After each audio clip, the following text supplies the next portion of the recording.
بشیر احمد ایک لمحے کے لیے کھوسا گیا۔ بچی کی آنکھوں میں ایک عجیب سی اپنائیت محسوس ہوئی۔ دوسرے ہی لمحے اس نے آنکھیں بند کر کے گردن جھٹکی اور بولا، اب آپ کا میں اچار ڈالوں محترمہ؟ لو بھائی، یہ تو عجیب مصیبت گلے پڑ گئی۔ ارے کیا کروں بی بی میں آپ کا؟ اور جواب میں بچی نے اپنے ننھے ننھے معصوم بازو پھیلا دیے جیسے وہ اس کی گود میں آنا چاہتی ہو۔ بشیر بیگ نے بریف کیس سے ملنے والی ڈائری جیب میں ٹھونسی اور بے اختیار بچی کی جانب ہاتھ بڑھا دیے۔ وہ بڑے پیار سے اس کی گود میں آ گئی تھی۔ بشیر بیگ نے ایک ٹھنڈی سانس لی اور بولا، آئیے آپ کو بھی دیکھتے ہیں، مگر یہاں سے بھاگ لینا بڑا ضروری ہے۔ اگر وہ کار والا پیچھا کرتا ہوا یہاں تک آ گیا تو لینے کے دینے پڑ جائیں گے۔ ارے باپ رے! یہ ارے باپ رے کا لفظ ایک اور خیال سے اس کے منہ سے نکلا تھا، اور یہ خیال تھا اغوا برائے تاوان کا۔ بچی جتنی نفیس نظر آ رہی تھی اور جتنے شاندار لباس میں ملبوس تھی اور جتنی خوبصورت تھی، اس سے یہ اندازہ ہوتا تھا کہ کسی بڑے آدمی کی بیٹی ہے۔ اگر اس کی بیٹی کو اپنے قبضے میں کر لیا جائے تو مزے آ سکتے ہیں۔ بشیر بیگ بچی کو گود میں لے کر وہاں سے بھاگنے لگا۔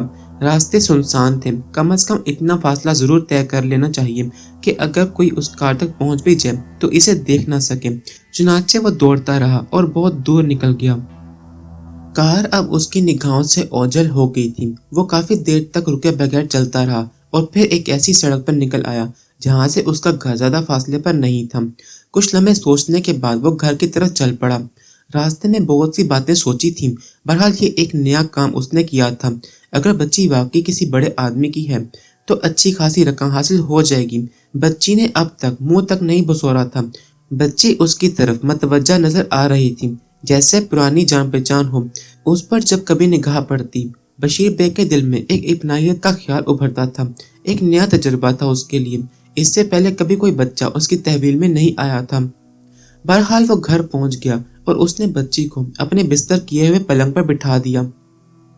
بچی اس طرح گھر کے در و دیوار کو دیکھ رہی تھی جیسے اس سے واقفیت حاصل کر رہی ہو۔ بشیر بیگ نے سب سے پہلے دروازہ اندر سے بند کیا تھا، پھر وہ بچی کے پالنے کے پاس نیچے زمین پر گھٹنوں کے بل بیٹھ گیا۔ میرے سپنوں کے تاج محل، خدا کرے تو کسی کروڑ پتی باپ کی بیٹی ہو اور مجھے کم از کم 10-20 لاکھ روپے تیرے بدلے حاصل ہو جائیں۔ پاسپورٹ بنوا کر سیدھا دبئی چلا جاؤں گا اور بس پھر زندگی میں مزے ہی مزے۔ ہائے یہ کتنا پرانا خواب ہے میرا۔ خواب پورا کر دے میری ماں۔ کیا کہوں تجھے، ماں کہوں یا آنٹی؟ بشیر بیگ نے مذاق میں کہا اور بچی کھلکھلا کر ہنس پڑی۔ ابے لے، اسے تو آنٹی کا لفظ بہت پسند آیا۔ چل ٹھیک ہے، تو آج سے میری خالہ، کیا سمجھی؟ بچی بار بار ہنس رہی تھی اور اس کی ہنسی اس قدر دلکش تھی کہ بشیر بیگ کا دل ڈول ڈول جاتا تھا۔ وہ اپنے آپ ہی سے باتیں کرنے لگا تھا۔ ابے بھائی بشیر بیگ، کس ٹٹنے میں پڑ رہا ہے؟ ابے بچے پالنے کا کوئی تجربہ تو ہے نہیں تجھے، اور پھر تو کرے گا کیا؟ خود کھانے کے لیے نہیں ہے، آنٹی کو کہاں سے کھلائے گا؟ کیوں آنٹی؟ بچی نے عجیب سی نگاہوں سے اسے دیکھا۔ بشیر بیگ کو یوں لگا جیسے اس کی آنکھوں سے کوئی مقناطیسی چمک نکل رہی ہو۔ کمال ہے بھائی جان، کمال ہے، پتہ نہیں کس کی اولاد ہو، کچھ پتہ تو چلے۔ اور پھر اس نے وہ ڈائری نما چیز نکال لی جس میں نہ جانے کیا کیا علم گلم بھرا ہوا تھا۔ کپڑوں کی رسیدیں، کچھ بل جو کسی معمولی سے علاقے میں رہنے والے کسی فرد کے تھے۔ پھر اسے ایک موبائل نمبر مل گیا۔ ہاں یہ کام کی چیز ہے، ویری گڈ، چلو ٹھیک ہے، یہاں سے کام کریں گے۔ لیکن تھوڑا وقت گزرنے کے بعد باہر دروازے پر دستک ہوئی تو بشیر بیگ اچھل پڑا۔ کچھ لمحوں تک سوچتا رہا، پھر دروازہ کھولنے چلا گیا۔ اماں تاجی تھیں جو ہمیشہ رکے بغیر اندر گھس آتی تھیں۔ اس وقت بھی تاجی نے اسے دھکا دیا اور اندر آ گئی۔ چابی مجھے دے جایا کر دروازے کی، ایسا لگتا ہے جیسے تو نے قارون کا خزانہ جمع کر رکھا ہے جو کوئی اڑا کر لے جائے گا۔ صبح سے 3 چکر لگا چکی ہوں کہ صفائی کر دوں، بعد میں کہے گا کہ اماں تاجی تم مفت کے پیسے لیتی ہو۔ اسی وقت اماں تاجی کی نگاہ بچی پر پڑی اور اس کا منہ حیرت سے کھلے کا کھلا رہ گیا۔ ہائے میں مر جاؤں، یہ چاند تیرے گھر میں کہاں سے اتر آیا؟ بس اماں تاجی نہ پوچھو، بشیر کا لہجہ غمگین ہو گیا۔ کیوں، کیا ہوا؟ ہائے کتنی پیاری بچی ہے، کیا نام ہے اس کا؟ یہاں بھی بشیر نے اپنی عقل سے کام لیا اور بولا، روبی ہے اماں، میری خالہ زاد بہن کی بیٹی ہے، بد نصیب ہے بیچاری۔ کیوں، کیا ہوا؟ میں وہیں گیا ہوا تھا، پتہ چلا کہ میری خالازاد بہن کا اچانک انتقال ہو گیا ہے، بیوہ تھی، تھوڑے دن پہلے ہی شوہر کا انتقال ہوا تھا۔ اس بچی کے علاوہ اس دنیا میں ان کا کوئی اور نہیں تھا۔ بس پڑوسیوں نے اس کے انتقال کے بعد ایک ہفتے تک اپنے پاس رکھا اور کسی رشتہ دار کی تلاش میں مصروف رہے۔ آخر انہیں میرا پتہ لگا تو انہوں نے کہا کہ بھائی بہن کی امانت کو خود ہی سنبھالو، غیر کی بچی کو ہم کس طرح پال سکتے ہیں؟ تو اماں تاجی اسے میں یہاں لے آیا، اور کیا کرتا بتاؤ؟ ہائے ہائے دیکھو، بس جی اللہ میاں کے کھیل نرالے، کوئی کیا کہہ سکتا ہے، اب تو کرے گا کیا؟ اماں تاجی بس کیا کروں گا، یتیم خانے میں داخل کرا دوں گا اسے، اور کیا کر سکتا ہوں؟ ہائے اتنی پیاری بچی یتیم خانے میں پلے گی، ارے تو خود کیوں نہیں رکھ لیتا؟ لو مجھے بچے پالنے کا تجربہ کہاں ہے؟ ارے میں تیری مدد کروں گی، جو بھی مجھ سے بن پڑے گا کروں گی، تو فکر مند مت ہو، میں سنبھال لوں گی اسے، سب کچھ کر لوں گی، اس کے کھانے پینے اور دودھ کا بھی انتظام میں خود کر لوں گی، تو دیکھتے رہنا۔ اماں تم؟ بس میں نے کہہ دیا، تجھے اللہ کی قسم بچی کو یتیم خانے میں مت داخل کرانا، ایسی پیاری بچی وہاں رول جائے گی۔ دیکھو اماں کچھ کرتے ہیں، میں لے جاؤں گی اسے، اپنے گھر لے جاؤں گی، تیری امانت رہے گی میرے پاس، جب تک گھر میں نہ ہو تو اسے میرے حوالے کر دینا، میری بیٹیاں اس کے لیے کچھ نہ کچھ کر لیں گی، کیا سمجھا؟ جی اماں تاجی، دودھ وغیرہ؟ ارے اللہ سب کی تقدیر کا دیتا ہے، دودھ کا انتظام بھی کر لوں گی، جو کبھی ضرورت ہوگی وہ پوری کر لوں گی، تو بالکل فکر مت کر۔ اماں تاجی بچی پر فریفتہ ہو گئی تھی۔ بشیر نے سوچا کہ کام تو اسے اپنا کرنا ہی ہے، اگر تھوڑے دن کے لیے اماں تاجی کا سہارا مل جائے تو وہ آسانی سے اپنا کام کر سکے گا۔ بچی کو اماں تاجی لے گئی اور بشیر پروگرام بنانے لگا، لیکن اس نے تھوڑا سا توقف کیا تھا اور سوچنے لگا تھا کہ اس موبائل فون پر ذرا کچھ عرصے کے بعد رابطہ قائم کرے گا۔ ادھر بچی کو گاڑی میں لے کر آنے والا فیض بری طرح بدحواس ہو گیا تھا۔ بچی اس کے سامنے گاڑی سمیت اغوا ہو گئی تھی۔ اغوا کرنے والے کو بھی اس نے غور سے نہیں دیکھا تھا۔ ویسے گاڑی بھی ایک دوست سے مانگ کر لائے تھے یہ دونوں، اور وقت مقررہ پر اسے گاڑی واپس کرنا تھی۔ فیض کے اوزان خطا ہو گئے تھے، وہ بری طرح بھاگا تھا، لیکن کوئی سواری اسے نہیں ملی تھی۔ سواری کافی دیر کے بعد ملی اور وہ اس میں بیٹھ کر چل پڑا۔ نگاہیں چاروں طرف بھٹک رہی تھیں اور وہ بری طرح دہشت زدہ ہو گیا تھا، حالانکہ جانتا تھا کہ بچی کی ضرورت شکیل کو بھی نہیں ہے۔ شکیل نے اسے رازداری سے دل کی بہت سی باتیں بتا دی تھیں، اور یہ بتا دیا تھا کہ بچی کا اسے کوئی اچار نہیں ڈالنا، بس اسے غائب کرنا ہے۔ کافی دور تک وہ ادھر ادھر نگاہیں دوڑاتا رہا، لیکن کچھ پتہ نہیں چل سکا تھا۔ پھر اس نے ایک پبلک کال بوتھ سے شکیل کے موبائل پر فون کیا اور شکیل کا اس سے رابطہ قائم ہو گیا۔ یار شکیل بھائی، بڑی گڑبڑ ہو گئی ہے۔ کیوں؟ کیا ہوا؟ شکیل کی آواز سنائی دی اور فیض نے اسے ساری تفصیلات بتا دی۔ دوسری طرف خاموشی طاری ہو گئی تھی۔ پھر شکیل نے کہا، یار تو نے بڑی لاپرواہی کا ثبوت دیا۔ کیا بتاؤں شکیل بھائی، سگریٹ کی طلب ہو رہی تھی اور سگریٹ نہیں تھی میرے پاس، بس سگریٹ خریدنے کے لیے اتر گیا تھا۔ بڑا شرمندہ ہوں تم سے شکیل بھائی۔ مسئلہ بچی کا نہیں ہے، گاڑی کا ہے، گاڑی تو واپس کرنا ہوگی ہمیں۔ یہاں بڑی گڑبڑ مچی ہوئی ہے، محمود علی نے سب کو دھمکیاں دی ہوئی ہیں اور کہا ہے کہ وہ آسمان زمین ایک کر دیں گے، بچی کا پتہ چلنا چاہیے۔ میں بھی بڑی افسردگی کا اظہار کر رہا ہوں۔ بہرحال میں موٹر سائیکل لے کر بچی کی تلاش میں نکلتا ہوں، تم کہاں ہو اس وقت مجھے بتا دو، تمہیں بھی ساتھ لے لوں گا، اصل میں ہمیں گاڑی تلاش کرنی ہوگی۔ ہاں بالکل، فیض نے کہا، اور جہاں وہ تھا اس نے اپنا پتہ بتا دیا۔ چنانچہ تھوڑی دیر کے بعد شکیل موٹر سائیکل پر اس کے پاس پہنچ گیا۔ فیض نے اسے پوری تفصیل بتائی تھی۔ دونوں گاڑی کی تلاش میں چل پڑے۔ تقریباً 2-3 گھنٹے کی جدوجہد کے بعد بالکل اتفاقیہ طور پر وہ اس جگہ پہنچ گئے جہاں گاڑی موجود تھی۔ دونوں نے سکون کی گہری سانس لی۔ گاڑی کی تلاشی لی گئی۔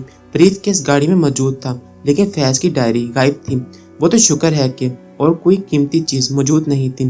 چلو ٹھیک ہے، جو بھی تھا وہ بچی کو لے گیا۔ وہ دن گزر گیا۔ دوسرے دن دوپہر کو 12:30 بجے کے قریب جب شکیل اور فیض ایک چائے خانے میں بیٹھے ہوئے چائے پی رہے تھے، فیض کو اپنے موبائل پر ایک کال موصول ہوئی اور وہ نمبر چیک کرنے لگا، لیکن فون کسی پبلک کال بوتھ سے کیا گیا تھا۔ اس نے موبائل آن کر کے کان سے لگا لیا۔ دوسری طرف سے ایک گھرائی ہوئی آواز سنائی دی۔ ہاں میں بول رہا ہوں، XYZ۔ کون ہے بھائی تم؟ فیض نے سوال کیا۔ بچی میرے پاس ہے، اس کے بدلے میں مجھے 25 لاکھ روپے چاہیے، کیا سمجھے؟ ارے 25 لاکھ؟ اگر تم نے یہ رقم 24 گھنٹے کے اندر اندر نہ مہیا کی تو میں بچی کی گردن کاٹ کر اس کی لاش تمہارے حوالے کر دوں گا۔ فیض نے چونک کر موبائل کو دیکھا، پھر بولا، 1 منٹ ذرا میرے ماموں سے بات کروں۔ اس نے موبائل شکیل کی طرف بڑھا دیا۔ شکیل نے کہا، ہاں کون ہے، کیا بات ہے، بتاؤ۔ جواب میں دوسری طرف سے وہی الفاظ دہرائے گئے۔ پہلے تو شکیل بھونچ کا رہ گیا، پھر ایک دم ہنس پڑا۔ پیارے بھائی، بچی تمہارے پاس ہے؟ ہاں، اس خوبصورت بچی کا خون کرتے ہوئے مجھے بہت دکھ ہوگا، اس لیے 25 لاکھ روپے مجھے مہیا کر دو۔ پیارے بھائی، تم 25 لاکھ روپے کی بات کرتے ہو، ہمارے پاس 25,000 بھی نہیں ہے۔ البتہ ہمیں اپنا پتہ دے دینا، جو بھی رقم مہینے 15 دن میں جمع ہوئی وہ ہم ایمانداری سے تمہارے حوالے کر دیں گے، لیکن ایک شرط پر۔ جو کام ہم نہیں کر سکتے تھے وہ تم کر دو۔ کون سا کام؟ بچی کی گردن پر چھری پھیر کر اسے کہیں دبا دو۔ ہمیں بچی نہیں چاہیے، ہم تو خود اس سے جان چھڑانا چاہتے تھے، کیا سمجھے؟ لیکن دوسری طرف سے کوئی کچھ نہیں سمجھا۔ موبائل پر کوئی آواز ہی نہیں سنائی دے رہی تھی، بلکہ کچھ لمحوں کے بعد دوسری طرف سے فون بند ہو گیا تھا۔ شکیل نے ہنس کر موبائل آف کیا اور اسے فیض کے حوالے کرتا ہوا بولا، اغوا برائے تاوان، مگر الٹی آنتیں گلے پڑ گئیں بیٹے کے۔ دونوں ہنسنے لگے تھے۔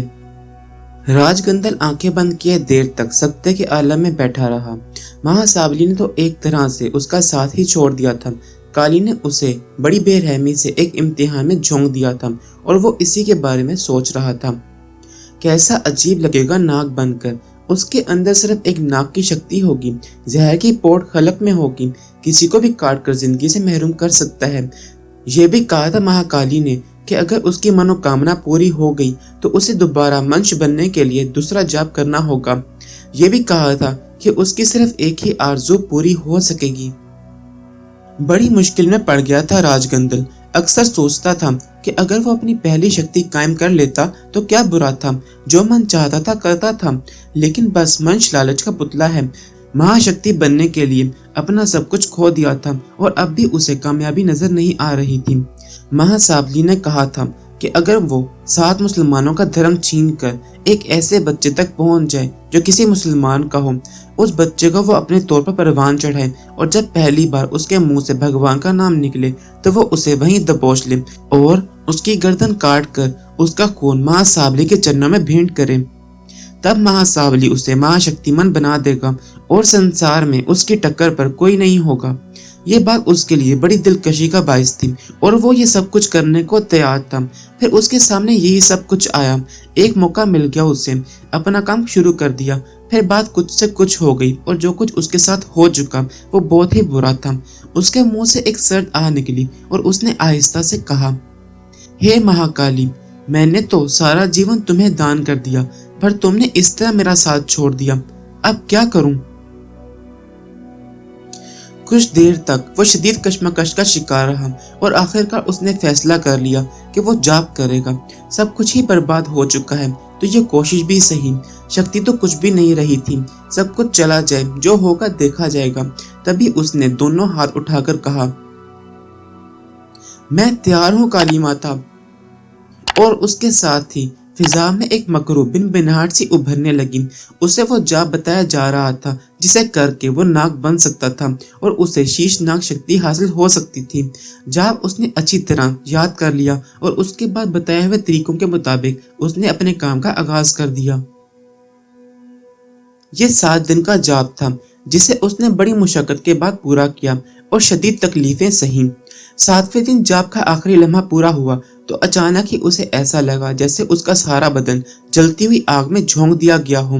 اسے اپنے پورے بدن میں شعلے دہکتے ہوئے محسوس ہو رہے تھے۔ یوں لگ رہا تھا جیسے اس کے وجود کا ہر حصہ خاکستر ہوتا جا رہا ہو، لیکن یہ بھی شرط تھی کہ تکلیف کتنی ہی شدید ہو، منہ سے کراہ کی آواز نہ نکلے۔ اس کا سارا بدن پسینہ اگل رہا تھا، پھر پسینے کی یہ بوندیں دھواں دینے لگیں۔ اس کا ہر مسام دھواں اگل رہا تھا اور اس کے ساتھ ساتھ ہی یوں لگ رہا تھا جیسے اس کا گوشت